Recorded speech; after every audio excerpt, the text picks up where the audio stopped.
Hey everyone, I'm Heidi from Hands Occupied here with another knitting video for you today.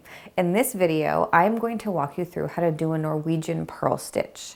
This particular method of purling is for continental style knitters, and the advantage of this style of purling is that you keep your working yarn tensioned at the back at all times. So this is particularly useful for switching between knits and purls in things like ribbing and seed stitch. Let's dive in.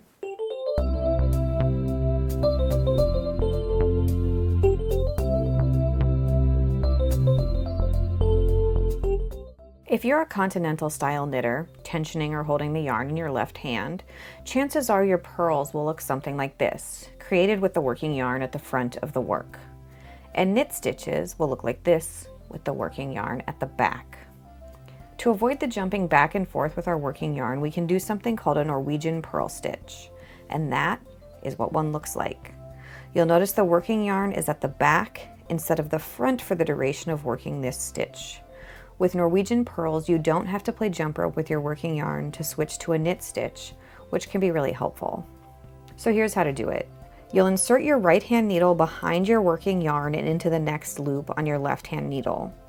Bringing the needle around to the back, you're going to catch a loop and bring it back around and through that first loop on your left hand needle before sweeping off the stitch. And here it is again. We go behind the working yarn and into the subsequent loop. Then around the tip, we grab the working yarn and bring it back around to the front before drawing up our purl loop and sweeping the stitch off the needle. As you can see, without having to move our working yarn to the other side of our work, we can more quickly continue on in our knitting, easily switching between knits and purls. Zooming out a little, I just want to show you what it looks like to switch between knits and purls in this swatch of 2x2 ribbing, aka knit 2 purl 2, while keeping our working yarn at the back.